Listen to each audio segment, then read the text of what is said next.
certainly what I've learned and what I've seen is there's usually a lack of accountability because people haven't committed to anything, because they've been handed a set of, call it OKRs, objectives, that like that you see that you're the accountable owner on that. It's like, I wasn't even in that meeting. It's hard to feel buy-in, and I think the one thing that we do pretty well now at Visa and did pretty well at CurrencyCloud is have those conversations and actually get people bought into this stuff. Of course, people are going to have to at some point maybe disagree and commit, but you feel so much better getting this stuff off your chest, and you don't have to go and have your meeting silence, corridor violence. But I love that phrase. This is the Organizational Health Advantage podcast with Keith Hadley and James Felton, principal consultants at Table Group. They're in the business of coaching leaders to build strategic focus and cultural alignment that leads to amazing results. Welcome to the Org Health Advantage. Hello and welcome back to the Organizational Health Advantage. I am a co-host, Keith Hadley. I'm normally joined by my good friend and co-host, James Felton. And on this podcast, this is where we, in particular, right now, we're in our series of bringing some of our clients into the podcast to tell their stories of transformation. And I'm really excited to be joined today by Joe and Rich. Joe K., thank you for setting this up. Joe is one of our principal consultants based in the UK. He's a brilliant consultant, a lot of fun to work with. Joe, I'm gonna give you the honor of introducing your friend and client, Rich. Thanks very much, Keith. Yeah, so let me introduce Rich Arundel, co-founder of CurrencyCloud. So we started working together in 2019. Rich was on the exec at that point, head of the US at that stage. And then we started working together more in 2020. They did a whole change with the go-to-market pods, which we're going to talk about. And Rich became unofficially known as the pod father. So we're definitely going to get into that. This is the first time we've had a pod father on the podcast. That's amazing. Yeah, that's it. Yeah. So as along the way, Rich and I became friends. And then along the way as well, CurrencyCloud got bought by Visa, so a sort of big success story, and Rich is now at Visa. As his unofficial role was Podfather, but his official title was Chief Evangelist. So we do need to talk a bit about how Chief Evangelist helps with the over-communication of clarity, and how Rich has brought organizational health to CurrencyCloud and now Visa. But Rich, great to have you here. Great to be here. Like they're two titles that are real kind of dinner party conversation starters, and I have to explain them. And I talked to my wife the other day about I tend not to talk about work at home, and this is probably why, because she would just look at me and say, "What do you do?" Yeah, so, yeah. But yeah, great to be here. Rich, let's just start, just maybe for context, just skip across maybe the timeline or the smart side of the past few years for you, like co-founder CurrencyCloud, now at Visa. Just give us the highlights of this journey, and then of course we want to dive into the healthy side of this journey. Got it. Yes, so we set the business up. I was part of the early team back in 2009. Became CurrencyCloud in 2012. CurrencyCloud is or was, kind of still is, a international payments and an FX platform. The majority of my time there, I had a much more normal title of effectively running our head of kind of global clients and customer growth. So I was always on the customer side. I then moved out to New York in 2017 to drive our North American business, which is where I first encountered Mr. K, and came back to the UK. My time was in the US was cut a little bit short thanks to COVID, but came back in end of kind of 2020, early 2021. The business was then acquired by Visa at the end of 2021. Wow. And since then, I've been working for Visa with a few different titles, but I'm holding on to my title of Chief Evangelist, especially. The Podfather one has gone. That's in the archives. Wow. Yeah. So what was going on in your world at CurrencyCloud that first maybe created a need for greater organizational health? What were the problems that you were stepping in where you got involved with org health to try to solve? I mean, I'm not to blame for bringing the Table Group in, and that was someone else on the team. But listen, I think this is back in what did you say, Joe? 2019 we first. 2019, yeah, we started with the executive team. Yeah, so we were a scale up at that stage. We were probably a couple of hundred people. The leadership team was probably 7 or 8 people. I was remote because I was in the US, and one of the team was in the Netherlands. The rest were in the UK. And I think maybe it was one of those things at that stage you kind of check the box to say, let's get a management consultant in to see what we're doing right, what we're doing wrong. And actually one of our investors has ties, is a brother of one of the consultants at Table Group. So they said, why don't you have a conversation, and brought them in. And that's kind of how that journey started. So I think it was more, I said we were, 7 years old. If you class CurrencyCloud as being born in 2012. So 7 years old, growing nicely. But like a lot of businesses, it's what else can we be doing, at the top to better support the business. And that's the birth of a wonderful love story. There we go. There we go. I didn't get paid to say that either. So. No, but at the start, it was very much what I would have described as a sort of a standard or a classic offsite approach. We started with the executive team, making you more cohesive, getting you clear, and then it was fairly early on in because March 2020, the world shut down. And we were about sort of 6 months into our journey. So one of the really critical things that I think you did early on was reacting to COVID with a change in your thematic goal.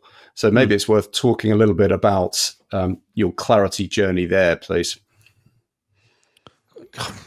Should have done some. And I've got to think back like 5 years. Yeah, and listen, that was probably new to a lot of us, and I'm sure he doesn't mind me talking about him. Like, we had a CEO who is a brilliant mind, brilliant character, but would never have done this on his own. So, like, the input of Joe and Alan and the team was like, it came at such a good time, right? Like 6 months or 8 months prior to the world kind of changing. Yeah. And if that had happened, we would have muddled through it, but I don't think we would have had any kind of rigor or structure.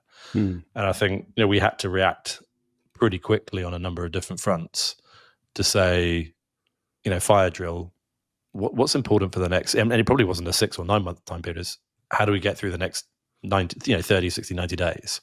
What do we need to do as a business? And we were fortunate enough that our business was still pretty solid, throughout the COVID years.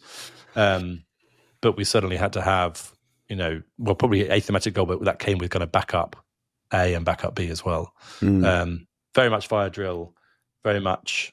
And again, this wasn't always about protecting just the business. I think it was always also about reacting and protecting our people, like a lot of people did in that time. And we'd had some, very loyal employees, and it's how do we do the best for these people? And it starts with us, because we've got to show that we know what we're doing. And that's what kind of Joe and the team helped us nail down. Yeah, I know we're not going to make COVID the theme of this podcast, but it is interesting that a lot of our clients really understood the concept of a rally cry during COVID. They're like, oh, I get it now, because it was a legit crisis. And so companies come together in crisis, and then we're always preaching this idea of like, why do we wait for the next crisis to have the experience of like being focused and being cohesive around a common objective? It also was a great time, though, on the other side, where teams that were cohesive got even more cohesive. Teams that weren't just imploded under that kind of pressure. I don't know if you think about some of those different tools or techniques in those early days that you were experiencing this work that you found maybe particularly useful or helpful. Well, I mean, where do we start? I like everything, I start at the bottom of the pyramid in terms of looking at building that cohesive team and how you. I think I'm just thinking back to the longevity of the people on that, say, executive team, and then the kind of teams below us. We had a few people who'd only been in kind of seat for kind of 6-12 months. So there's an element of trust there, but it's learning how you build trust in a suddenly forced remote environment. We'd had a bit of practice of that, but as with me being in the US and one of the team being in Netherlands, but it's certainly thrown in at the deep end. And it's like, right, okay, get the book out. What did Joe tell us here? How do we do this? Let's go through our practice laps again. I know it seems like a long time. I know it seems like a long time ago, but I'll jog your memory a little bit, because we'd been working together for about 6 months, and we had your Clarity framework. And then we had done an in-person offsite just a couple of weeks before lockdown happened. And we'd redone the whole thematic goal. And then I just remember we did the lockdown, and we just sent you all of this stuff. And I said, right, okay, we need to redo that thematic goal. And we got back on and did a virtual session, and we redid the thematic goal over a couple of hours. And one of the big things that I think you did really well early on was, as well as sort of using your values and your strategic anchors, you were also to look after your people, and you had a very good sense of what the culture was. You then did make a few changes to your priorities based on the changing situation. And I think out of all of the clients that we were working with at the time, you did that really, really effectively. Yeah, you kind of want to view like a parallel universe of what those decisions would have been like if we hadn't have gone through a kind of semi-structured approach. I think you're right, like picking up on something you said. One of the things we were lucky, and probably why this has worked so well, is because one of my favorite parts of what you guys do is really leaning on those kind of behaviors. And I think we had a really good set of kind of values, kind of behaviors, whatever you want to refer to them as, but like instilled in the people in that leadership team and around us. And that made it a lot easier to kind of react to change, and then drive the business forward, kind of post everything that went on.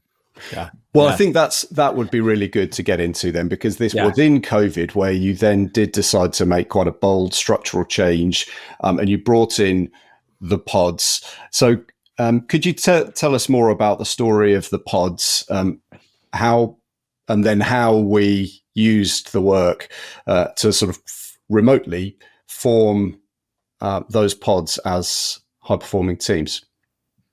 Yeah, the word pods has been really kind of put on a pedestal, when actually the reality is it's really simple. It's just it was how we organized ourselves in our kind of go-to-market function through small cross-functional teams. Think new business sales, account management, customer success, sales solutions, marketing teams, designed around market verticals.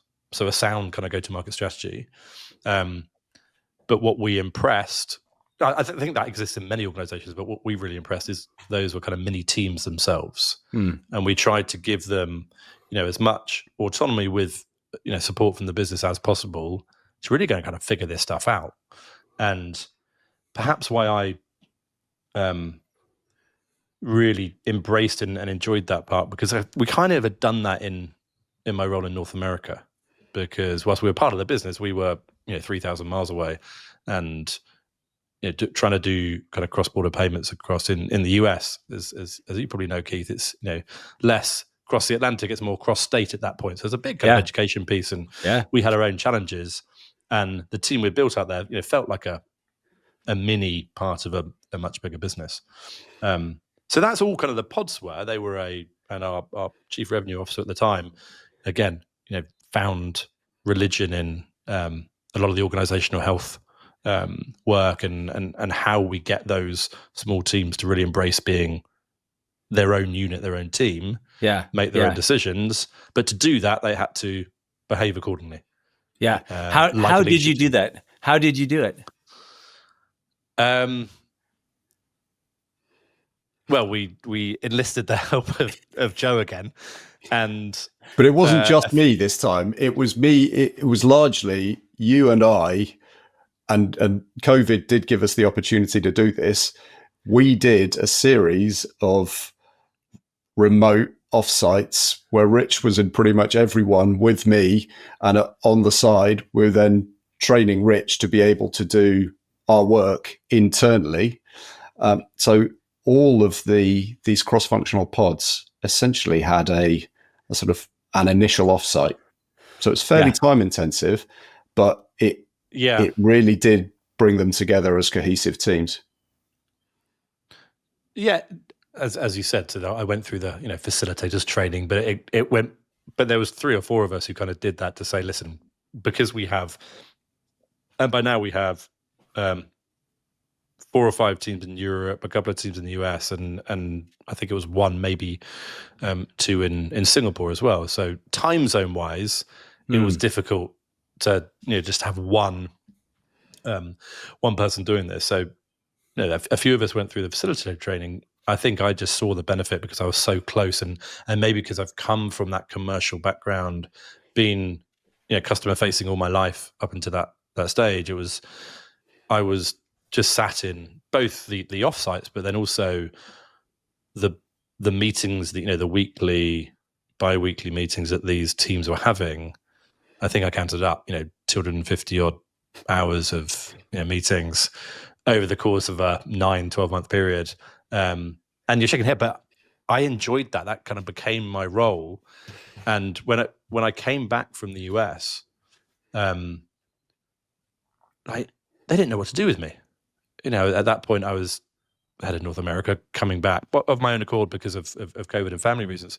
And I had a conversation with my CEO to say, listen, what can we call you? The Podfather is not a real title.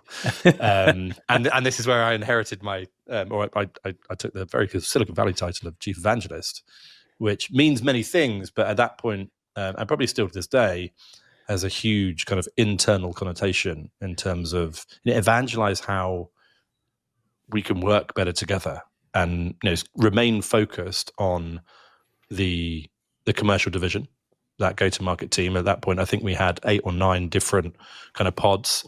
And on top of that, I think we probably created unnecessary layers within the business, but we had the leadership team. We then had kind of regional leadership teams. And then we had these kind of in-country, in-market, go-to-market teams. Yeah. So it was how you connect, how you keep this connective tissue through all of that stuff, right? Which I'm sure we'll get into in terms of business priorities, what market, and up and down. So that's where I got this kind of chief evangelist title and carry it to this day, because it's very much evangelizing about just how this stuff works. So this is the thing, Keith. When within organizational health, and we talk about this fairly frequently within the PC practice, that we do disciplines 3 and 4 pretty poorly. Like, most of our offsites as PCs is all around disciplines 1 and 2. And then to a certain extent, it's kind of like off you go on, do discipline 3 and 4 yourselves. And Rich's role as chief evangelist, I saw as absolutely critical in the over communication of clarity, because you would be there as we were developing that clarity, and then you would be in these hundreds of meetings. And so every time people didn't really understand it, you could just sort of put them straight and say, no, this is actually what we're meaning. This was the thinking behind it. So could you say a bit more? I mean, Rich, bring that to life, I think, please. Where did you manage to sort of put the train back on the tracks from a clarity perspective? Did I put the train back on the tracks? I guess I kind of helped nudge it. Listen, and at this point we were in a forced remote environment. We built this business where people were in the office 5 days a week, spending a lot of time with each other. With it's not easy, but it's easier, I think, to talk about. And you probably subliminally talk about your clarity, and it's on someone's laptop, it's on someone's piece of paper, it comes out. But in a forced remote environment, that's hard as well. But also, as you grow and scale as a business, you are naturally more dispersed across different regions, different time zones. So I think having someone, and that was me, who's not just whose full-time job, because this is not, this can't be, if people are going to take organizational health seriously, and this was my kind of maybe through reflection, I've kind of realized that you've just got to have someone who is walking the pavements day in, day out, listening. And this isn't about ramming it down people's throats and starting every, certainly from my point of view, starting every meeting with a remember our clarity framework process. Yeah. This is having a link throughout the business from whomever's making strategic decisions, go-to-market decisions, whatever it might be, product decisions, to those closest to the customer doing the actual work. Right. That gets lost, especially with different levels of hierarchy and how everybody loves to kind of work that way. Even if you work really hard to create a very flat hierarchy in your business, it's going to get lost in translation somewhere. Right. Even interdepartment, it's going to get lost. So I think that's the kind of role I play to try and bring this to life. Yeah. And because if I couldn't understand it, and I'm in both, the leadership team meetings plus the meetings of these, smaller go-to-market teams, then you can quickly react rather than wait for, a company offsite for someone to raise their hand and say, I don't quite understand this that you talked about 6 months ago. Yeah. So my analogy of train back on the tracks was incorrect. It's more just kind of like, it's a little, if you're sailing, it's a little tiller nudge, isn't it? It's tiny little, oh, that's a bit wrong. Just move it a tiny bit and just set people straight and help them make sense of the reasons why behind things. And you did that fantastically. Rich, I think I know what you were evangelizing. I'm not sure that our listeners know what you were actually evangelizing. If we were videotaping you, and maybe even bring it more even into the present, but like what are the things that you're talking about with your internal stakeholders? Is it the company strategy? Is it decisions? Is it the org health work? Is it effective meetings? Like, walk us through a typical week or month in the life of Rich. Ooh, I mean, the beauty about my work is there's no typical week or month, and that's what keeps me excited. But because I think it depends on where people are on the journey, and also generally not people's just understanding, but people's kind of buy-in to how organizational health works. So some of it is helping people realize, whether it's through leadership teams, whether it's go-to-market teams, product teams, is the importance of like how they work and how they're working together. So there's a lot of evangelizing about, the 5 dysfunctions. And I'm always starting at, at base level of trust, but also I think my most common used phrase from the time that we've spent with the table group and on organizational health is around meeting silence, corridor violence.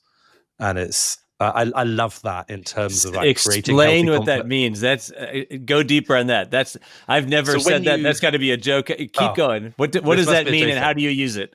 So this is based on passionate, unfiltered debate. This is based on the second layer of the pyramid of the second dysfunction, which is around creating healthy conflict. And you love it when you talk to Joe, who's ex I know it's special forces. I'm not going to. No, God, no, army. Ex army. And a lot of people who are in the armed forces, they talk about this stuff really well. But for those listeners who have read the book, like I can't impress enough on how important those dysfunctions are. But in particular, the trust and the conflict side of things. And just a bit of a segue, like I say everybody, a lot of businesses will fixate on dysfunction number 4, which is accountability. Mm-hmm. And they'll talk about accountability. We have a lack of accountability in our business. And everybody who takes the team assessment, which I thoroughly recommend on the Table Group website, I've probably done 100 of these. And in 99 of them, the lowest score is number 8, which talks to accountability and peer-to-peer feedback. So I always write that in the corner and say, I'm going to make a guess before I have a look at your results. It's always the case. The one team that wasn't their lowest, I think they cheated. It was the second lowest, but I'm pretty sure they cheated. But everybody talks about accountability as the big issue without actually understanding where that comes from. And that is, something that is born from either a lack of trust or a lack of conflict, usually a lack of conflict in the ones that I've seen, and then ultimately a lack of commitment. So it kind of layers it up. So to the listeners who are looking at this stuff, when I talk about meeting silence, corridor violence, it's effectively saying, I refer to these as the nodding meetings, whether these in person or remote, where you've got people, then I'll log off, and Keith and Joe will say, "Rich doesn't know what he's talking about, does he?" Or it's the little water cooler moments where you're nodding and nodding, and you're like, "Tell you what, Jane she's off her rockers," and it's learning, and it's really hard to do. It's really hard to do like cross cultures, and Joe and I talked about this like a few weeks ago when we met up. But it's helping teams and people understand that this is why they're hired by organizations. And people hire smart people with opinions to come in and talk about this.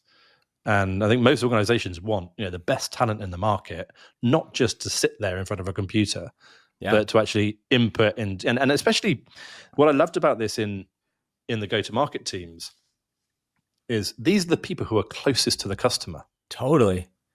And I've long held a view that this is an inverted org hierarchy with customers at the very top. That's what we're all here to do. We're here to support them. And if you can't talk about your opinions as it relates to customers or what we think we should be doing, I think we've got something wrong. So a big part of my week, my month, is talking about how do you unleash this this potential within people to actually step forward and put their hand up. And talk about this. Oh my gosh, this is so exciting. We always say like anybody can do some research. They can get into a conference room and they can make some big, bold decisions about some strategy or some focus or some product. But it's actually getting that in through a go-to-market strategy to the front lines of the folks interacting with our clients. Like that's actually where the real work happens. And Rick Packer, one of our colleagues, talks about that in every organization, there's a layer of mud. And how do you, and that layer of mud is where your decisions lose all of their traction. It's where everything slows down, you get bogged down, you might even come to a halt. Like, how do you push through that layer of mud? And I love this idea of an internal person that's been equipped and like, that's your job, is to like, make this easier, get through the mud. For me, that's exactly what Rich was. He became a super connector around by being in all of these meetings. And the fact that these meetings were not boring, they were exciting meetings because you were always talking about real customer issues. He was enjoying his week. He says he's been in hundreds of meetings, but they're all good ones. There's lots written about that, about like, less meetings, more meetings, whatever it might be. And I didn't see these as meetings. I saw them as kind of discussions about our customers and how to unlock growth for our customers and how to support the business to better unlock growth for the customers. And I think it's, there's also lots of kind of education. And I used to think that you go into a meeting and you'd spend 59 minutes violently agreeing on the same thing and having a good old moan and walking out saying that was a great bit of healthy debate. It wasn't. That was just moaning for 59 minutes. So it's also helping steer people to have like effective use of their time, right? Whether that's by the way, and this is, we talk about meetings as I think when you hear the word meeting, you think that's going to be 30 minutes or 60 minutes scheduled either in a room or on a Zoom call, team call. These for me are just how we interact with people across the business, whether that's, in a meeting room, at your desk, having lunch. It's creating an environment where people can talk about the most important, high leverage things that are going to drive to an outcome. Because, back to my point around accountability, then that third dysfunction of commitment, certainly what I've learned and what I've seen is there's usually a lack of accountability because people haven't committed to anything because they've been handed a set of, call it OKRs, objectives that like that you see that you're the accountable owner on that. It's like, I wasn't even in that meeting. Right. It's hard to feel buy-in. Yeah. And I think the one thing that we do pretty well now at Visa and did pretty well at CurrencyCloud is have those conversations and actually get people bought into this stuff. Of course, people are going to have to at some point maybe disagree and commit, but you feel so much better getting this stuff off your chest and you don't have to go and have your meeting silence, corridor violence. But I love that phrase. Yeah. So. Yeah. I wish I could take credit for it. It didn't come from me. I think it was Mike Snelling, but or Alan. Yeah. I think we have to credit Mike Snelling for that. Yeah. Most really good things at Table Group either come from Pat Lencioni or Mike Snelling. Yeah. That's great.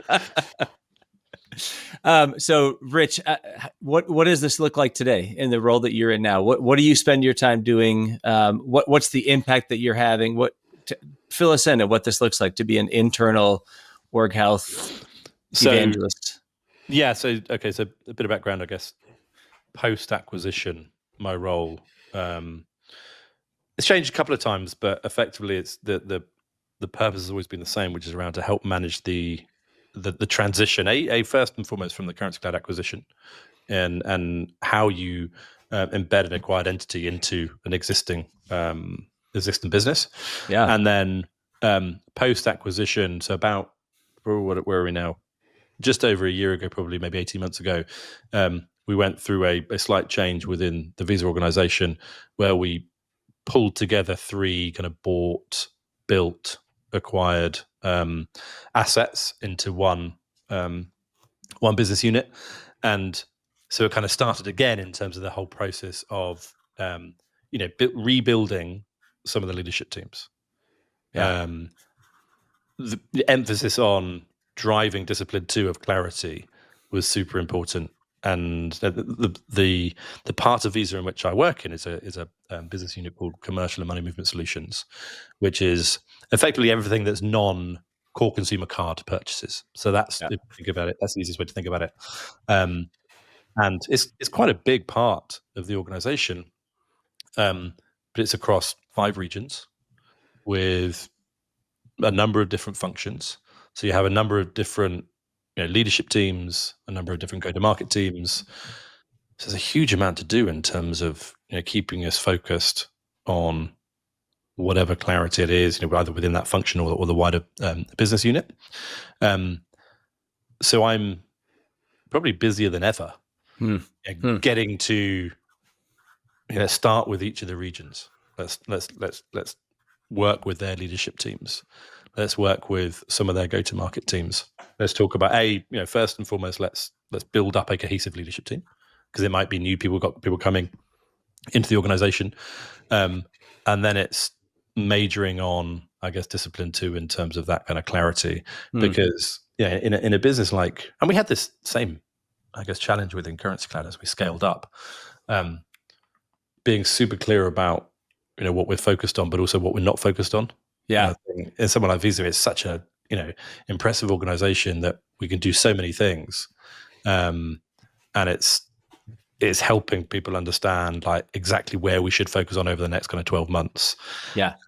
And also, like, I like when I look at the discipline 2 and I look at that kind of clarity framework, and it's super important to understand like what's important now.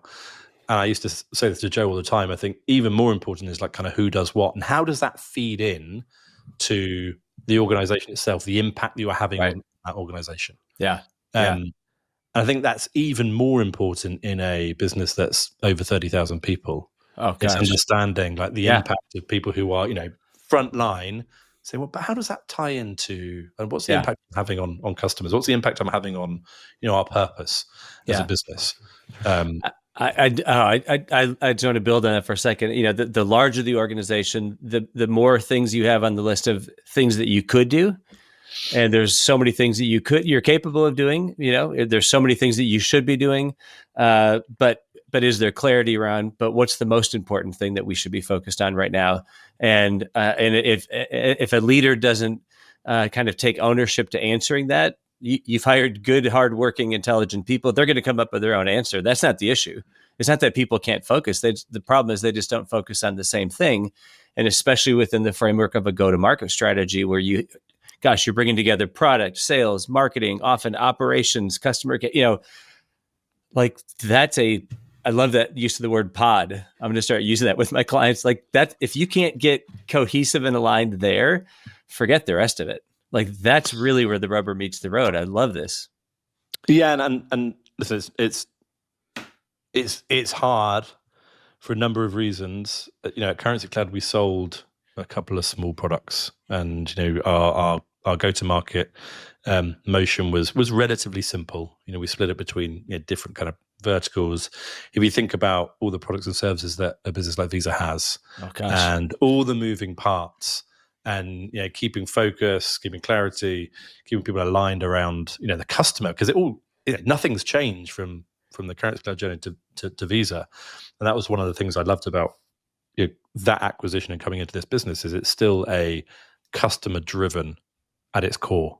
One of the leadership principles that we have at Visa is to obsess about customers. Wow. And it's so true. So you've got to start there. And obviously customers are changing. And especially now, especially in this current market where you have so many different kind of innovations, things are changing all the time. So I'm busy.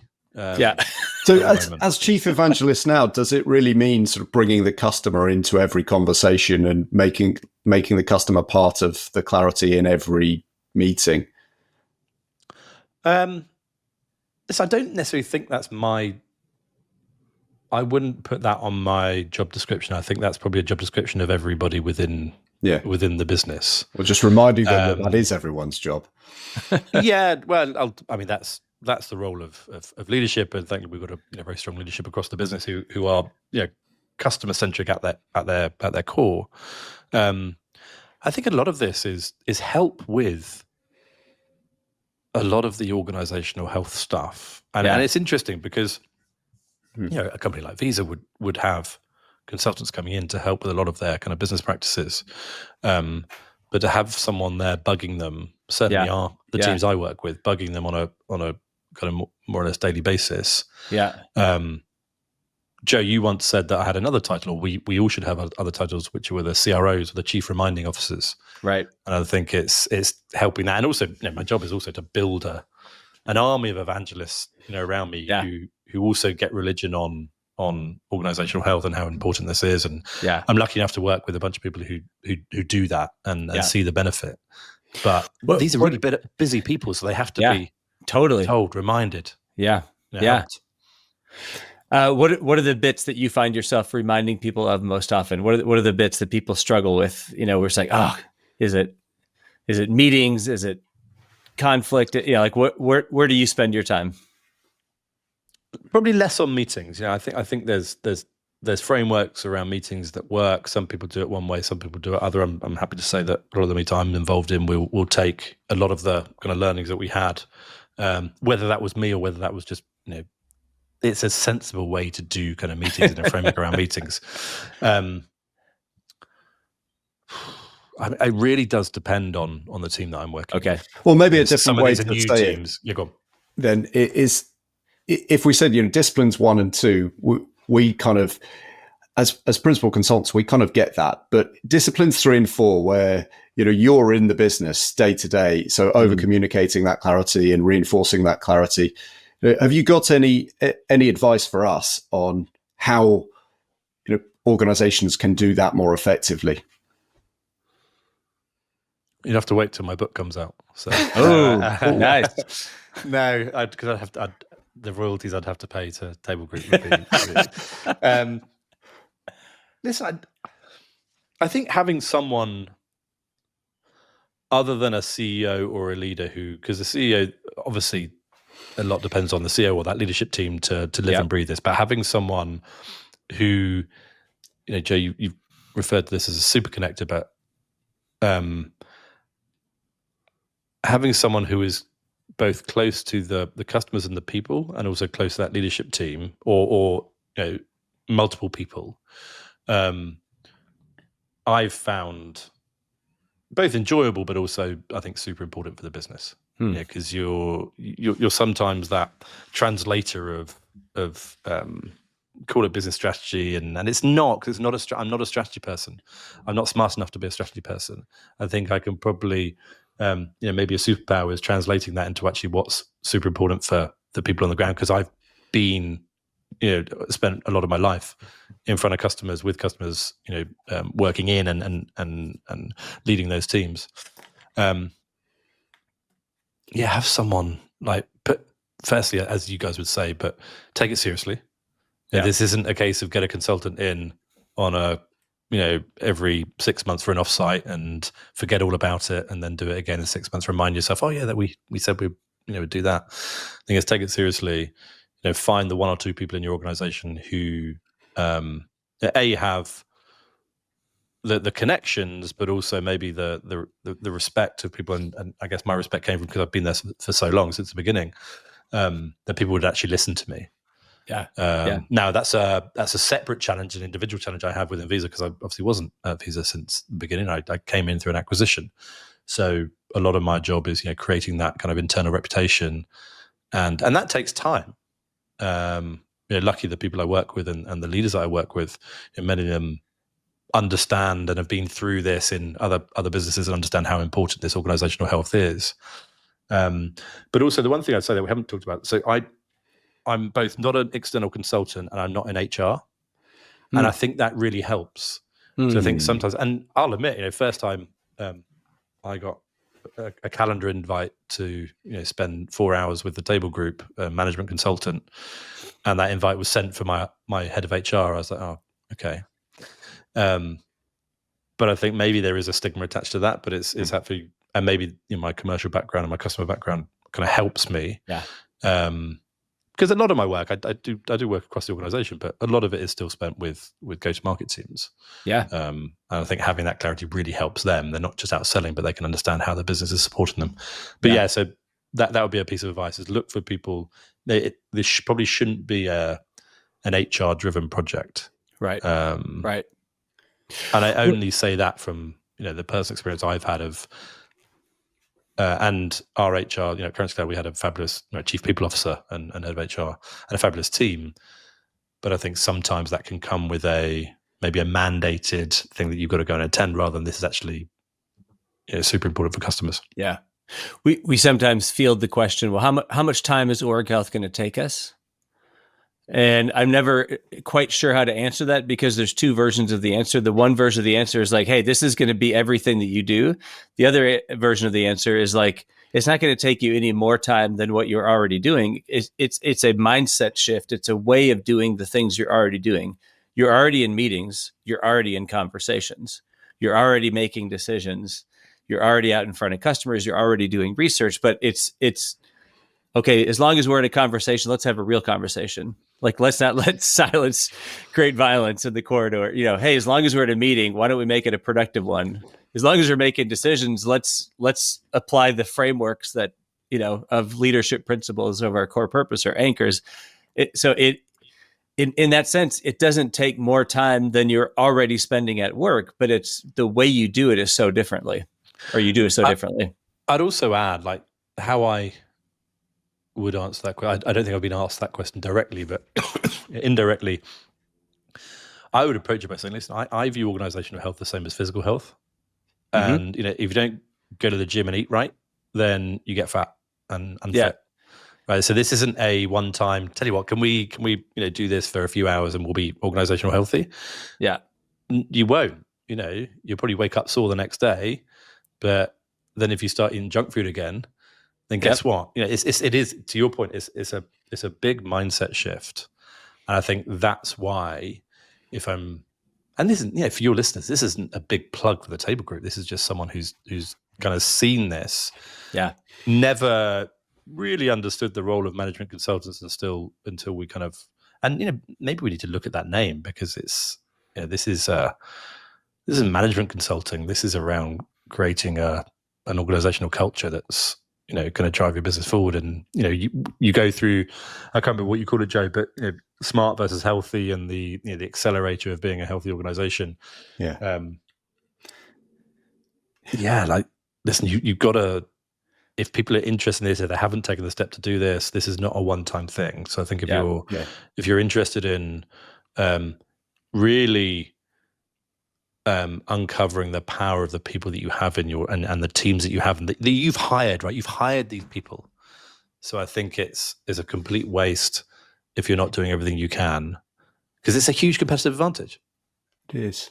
But this is another highlight. I'm really proud of the fact that I've not worked with Rich for years now. Yeah. I think that the last offsite that I did with you was the handover between Mike and then the new internal head of what CurrencyCloud became within Visa.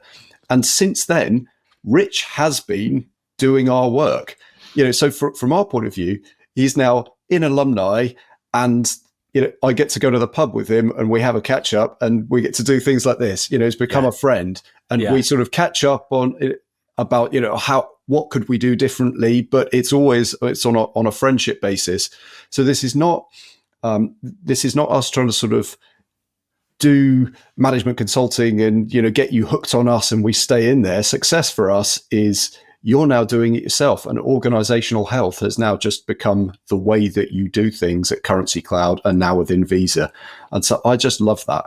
Yeah. And I think Rich, the other thing that there's always the acid test for how things work is referrals further down the line. And I know Joe and team now work with some of the team who have who left Visa, gone on to do other things, have said we need to bring them in. So it's not just a me thing. Yeah. I think Joe and I stay connected. We similar kind of age, and both got kids, and we talk about that kind of stuff. And as he said, we become friends, and we've both got passion. But this isn't just me. There are probably 4 or 5 other people, not just on that leadership team, but who were in other teams that this touched, who have said we need to bring that that kind of way of working to where we are now. Yeah. Yeah. Rich, I'll give you your mic drop final thought here. Advice that you'd give other leaders embedded in the middle of organizations who are just trying to make things better. But just mic drop your advice, and then we'll wrap it up. We can have a few goes at editing this, can we? Mic drop, because I kind of said it before, and for me, organizational health is like physical health. Yeah. The more you work at it, the fitter you'll become, and the better you'll become, and the better you'll feel. I think for me, I was, and people can look at my bio. I've never been a big process and framework person, and to this day, I'm still not. This is not a process and framework. This is a way of working that I've seen firsthand. And listen, I'm not going to go out and say this is a massive reason behind a bunch of the kind of the acquisition, because some of the stuff we did in pods didn't work. Right, we tried and failed, but I think we built a muscle that allowed us to try and fail those things. That's amazing. And it's also kept me gainfully employed at a company like Visa for the last 3 years. So someone out there sees this as doing it's not just a small kind of 400 or 500 person fintech. This is a big multinational corporation who are serious about this and understand that if you get it right, it works. But it's not a one-time thing. Yeah. So if you're looking at doing this, don't think about this as kind of ticking a box. Think about this as we want to transform how we work and the teams across our business, and we want to attract, develop, retain the very best talent in the market. Yeah, we've got to work at it. Yeah, perfect. Rich, that was great. Joe, thank you so much for joining us.